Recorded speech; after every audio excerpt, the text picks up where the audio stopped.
YouTube, Quinn Wade coming to y'all with that instant analysis on the Denver Nuggets losing to the Los Angeles Clippers, and the Clippers become 1-1, and the Denver Nuggets start off 0-2. And you could see that the Denver Nuggets are still in a slump and still not playing the way they need to play basketball to be able to beat the good teams and the great teams, because the Clippers not really known for their defense or not really a crazy offensive team currently constructed, and they was able to get 27 points on the Denver Nuggets, and they only was able to get 19 points. And in the second quarter, the Clippers were able to get 21 points, and Denver Nuggets was only able to get 23. Now, the third quarter, they kept trying to separate, and Denver made their run, and they finished it 22-29 in the third quarter. But it really didn't matter much because the Clippers was able to finish them off in the fourth quarter, where it matters the most important quarter in the game, which is the fourth. And they won that 39-33, mainly because Norman Powell was making a lot of big shots and big plays, and they was able to execute with James Harden a little bit too. And Zubac was playing like a big man in that paint, and I like what I seen out of him. And him and Harden and Powell was the driving force for the Clippers tonight, mixing it up, giving a lot of different looks and a lot of different shots, and they was able to knock it down for the most part. But Derrick Jones Jr. was able to help with his 4 of 8 shooting. He was 1 of 4 from the 3-point line, one rebound, 1 assist, 1 steal, 1 block, 3 turnovers, 2 personal fouls, negative 8 plus minus 9 points. Zubac had a 20-10 game, 24 points, 15 rebounds, 4 of them was offensive. He also had 4 personal fouls, 3 turnovers, 1 block, 4 assists. He also was 2 of 3 from the free throw line and 11 of 17 from the field, getting a lot of dunks, getting a lot of hook shots in there because of the deep paint catches he was getting and receiving. And he just looked like he was hungry and just ready to do whatever it takes to get in position to help his team win. And James Harden was the guy that we usually see. 5 of 11 from the field, 1 of 5 from 3, 12 or 13 from the free throw line. If you couldn't stop him from getting to the rim or drawing contact or using his footwork or his craftiness, he was scoring. And he didn't take a lot of shots outside of the free. He took more free throws than he did take field goal attempts. But it just showed you that he was looking to score as much as he could. And he did play 38 minutes, so they used him as much as they could. But 16 assists, that's a lot, especially for a guard that's primarily looking to score. But he's showing you that he can still do both at a high level. And he did have 6 rebounds, 1 steal, 1 block. He had 7 turnovers. James Harden isn't the best playmaker when it comes to making the right pass, or he can be nonchalant. He can be a little, showy that he already trying to show you where you're going to pass to. You can just intercept it sometimes.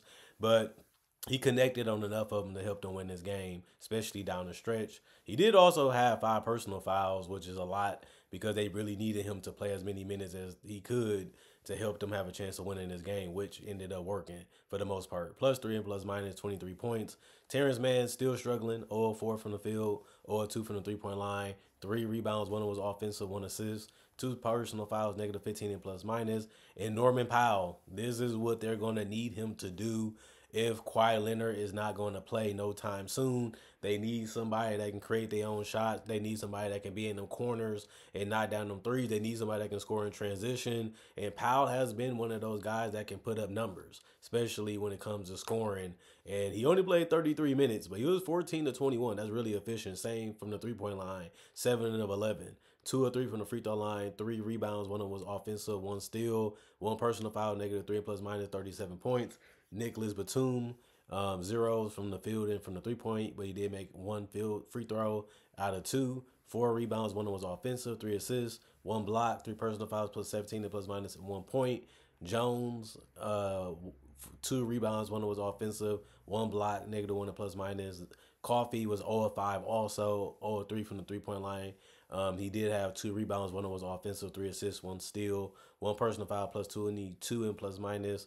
And Dunn actually had a solid game, 4 of 6 from the field, 3 of 5 from the 3-point line, 6 rebounds, 1 was offensive, 1 assist, 1 turnover, 5 personal fouls, which is a lot, but he still was +8 and ±, had double figures in points, 11 points. They needed every single point that he scored 2 of 10 from the field for Porter Jr. 2 rebounds, one of them was offensive, 1 assist, 2 turnovers, 1 personal foul, plus 8 plus minus 4 points.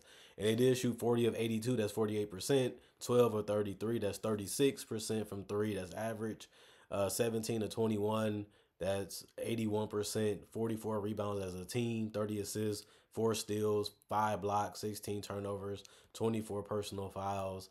And then the Clippers, 10 points, plus 2 and plus minus 2 personal fouls, 1 steal, 2 assists, 5 rebounds. 2 of them was offensive, 3 or 4 from the free throw line, 1 of 4 from the 3-point line, 3 of 10 from the field. Porter Jr., for Michael Porter Jr., I should say, 4 of 13 from the field, 0 of 6 from the 3-point line, 1 of 1 from the free throw line, 9 rebounds, 2 of them was offensive, 3 assists, 2 steals, 1 turnover, 2 personal fouls, plus 3 and plus minus 9 points. And Nikola Jokic, 14 to 26, 7 to 12 from the 3-point line, 6 of 8 from the free throw line. He did have 9 rebounds. That's good to keep him below double figures. He had 3 of them that was offensive, though. He only had 4 assists. That's something that you want to keep him at. 2 steals, 1 block. He did have 5 turnovers, which is tough. 2 personal fouls, plus 7 and plus minus. But he erupted for 41 points. Had a lot of shots that you would live with. He took some 3-point shots at the top of the key. He took some 3-point shots, more than he was in the paint sometimes too. You want him to be as far away from that basket as you can get him, because Jokic is just that good at finishing around the rim and causing havoc and distress, just because he's just that good. And if you can get him to just score a bunch of points, it puts you in a position where everybody's under control and Jokic is just taking uncharacteristic shots. He was making them tonight, but it put you in a winning position too. Jamal Murray was efficient tonight, 7 of 14 from the field, 3 of 6 from the 3-point line, 5 of 5 from the free throw line. He did have 2 rebounds, 5 assists, 2 steals, 2 turnovers, 1 personal foul, plus 6 and plus minus 22 points. This is the Jamal Murray we need to continue to see. Even though they lost, he got his 20. He facilitated. He was efficient, didn't get in the way. He made some tough ones when he needed to. This is the Jamal Murray we need to see on a daily basis. But if they're going to win 50 games or going to be a top 6 seed in the West, he needs to be a 25, 27-point scorer, because this team don't really have that many weapons. Aaron Gordon, not really a scorer. Michael Porter is really just a 3-point shooter. Christian Braun is just a balance of handling the ball and doing things in the right place at the right time. He's not really a scorer, but he's just a guy that can finish a lot of plays if given the opportunity. So they need Jamal Murray to be better than he was today, and that's what he's going to have to do. They paid him like he was great a couple times because they believed in him. Now he helped you win the championship, and he did play well in the finals. Now he needs to be back Bubble Murray in the regular season each and every time they play, and you got to stay healthy for majority of the season too, because they just don't have that much depth that they can really rely on. And the bench was a struggle today. After I get through Christian Braun, who was 4 or 6 from the field, 1 of 1 from 3, 2 of 2 from the free throw line. He did have 7 rebounds. 1 of them was offensive, 1 assist, 1 steal, 2 blocks, 1 turnover, 3 personal fouls, -1 and plus minus. +1 and plus minus 11 points. Dario Saric was 0-2 from the field. He had 2 rebounds. 1 of them was offensive. 2 personal fouls, -12 and plus minus 0 points. Watson played 12 minutes. He was 0 for 3, 0-1 from the 3-point line, 1 of 2 from the free throw line, 1 steal, 1 personal foul, -7 plus minus 1 point. Russell Westbrook hasn't really helped that much, even in preseason. He finished 0 of 8 from the field, 0 of 3 from the 3-point line. He did make both of his free throws, 1 rebound, 2 assists, 2 steals, 1 block, 4 personal fouls. He was -13 and plus minus 2 points. And Strawther has been their best bench player, and nobody would have thought that coming into this season. But he played 16 minutes, 3 of 5 from the field, 2 of 2 from the 3-point line. He did have 2 rebounds, 1 of was offensive, 3 assists, 2 steals, 1 turnover, 5 personal fouls. He was -12 and plus minus. He finished with 8 points. And that was the best game that they actually got off the bench, as crazy as that may seem. Everybody else just didn't play. I just feel like Mike Malone doesn't trust them. He doesn't really believe that much in them. A lot of these guys are young. They make a lot of mistakes, or they just not an impact player, and he knows it. He was a guy that didn't put this roster together. But if this is the best that they have, they at least kept it competitive throughout the entire game, even though they ended up trailing, at some points and they got a little stagnant at some points.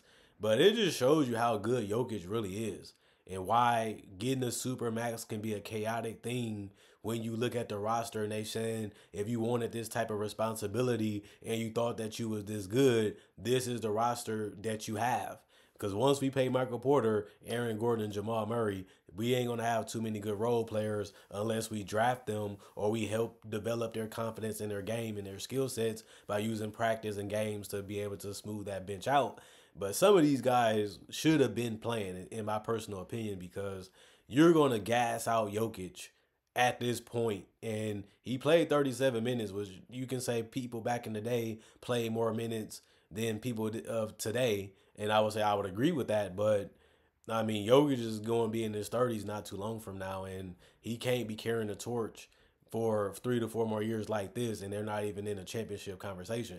And I don't really believe Denver is in the championship conversation anymore because their team is just depleted. That 2023 roster was loaded with talent in athletes and guys that can do multiple things. This roster is just Jokic or bust. If he has a bad game, this is just a blowout every time that can happen. And if he's going to be good like tonight, they got a chance to win because he's just that good and he just impacts the game at a high level. But if I had to be honest, this is not a good look for their starters either. Braun 11 points, Porter 9 points, Aaron Gordon 10 points. Your bench gave you a high of 8 points. That's just not going to cut it against the great teams in the league, which they should be comparing themselves to because they have the best player in the league in the Joker. But it's crazy how reality just struck this team that you had it all. You got a little greedy, you got a little needy, and the team just got way over high. They just got ready to in their head.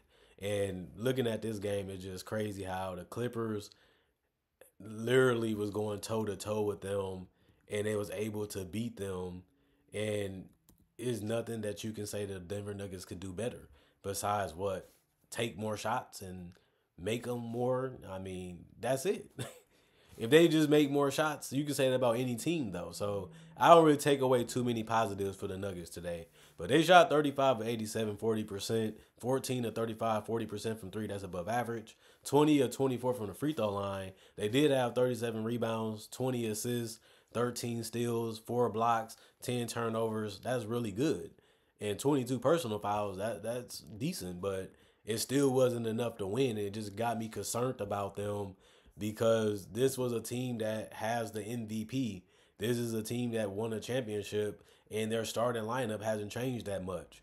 And it's just crazy to see them fall off just because they self-inflicted a lot of this. And some guys we knew was injured, like Jamal Murray coming off an ACL injury, Michael Porter Jr. having that back surgery multiple times. And we knew those things, but they still was able to win the title. And this is the starting lineup they believed in. But if you don't have nobody that can make a difference outside of those guys, you're going to have to play these guys basically 45 minutes or probably the whole game sometimes. Because that's basically what Mike Malone was trying to do today. These are the only guys I believe in. These are the only guys I trust to help me win a game. So I'm just going to use that to the best of my ability. It's a smart strategy until you realize they're already injured and they're not trying to re-injure it. So you can't really do that for a full 82-game season and suspect that to be fruitful. But what do you really expect the Nuggets to be? A 45-win team, a 43-win team, a 44-win team? I can see it, but that's a first-round exit. That's a second-round exit. That's no longer competing for a championship. And if this is the roster they're going to continue to put around Jokic, their championship window is closing just like Minnesota's. Once they traded Towns, that was the high of the high they can get. Now their talent probably might only get worse.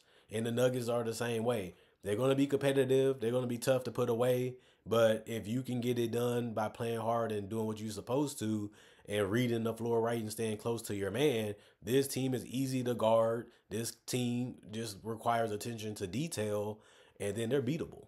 Especially because Jokic's going to do basically everything for the most part. If he ain't passing, he's scoring. And if he ain't scoring, he's trying to get the offensive rebound so he can have another chance to score. Once you figure that out, you don't really have no worries. Which is unfortunate because it's reality now for the Nuggets and how they really are constructed. But Comment, like, subscribe, share, hit the notification bell for more analysis. Thanks for watching. I got other videos just like this, and I also got breakdowns of players. I got breakdowns of the legends and the current players and the rookies. So if you love basketball content, especially NBA content, this is the channel for you. And if you've been on the channel, this is just a reminder that I got so much content that you probably missed something because I upload throughout the day, every day, throughout the years, throughout the days, throughout the months, throughout the years. And it's crazy that I upload a lot, but just keep watching, just keep chilling, just let me deliver them classics like I've been doing over the years. And just know that you should be checking as much as you can. And I got all the analysis that you need. So other than that, see you guys later today.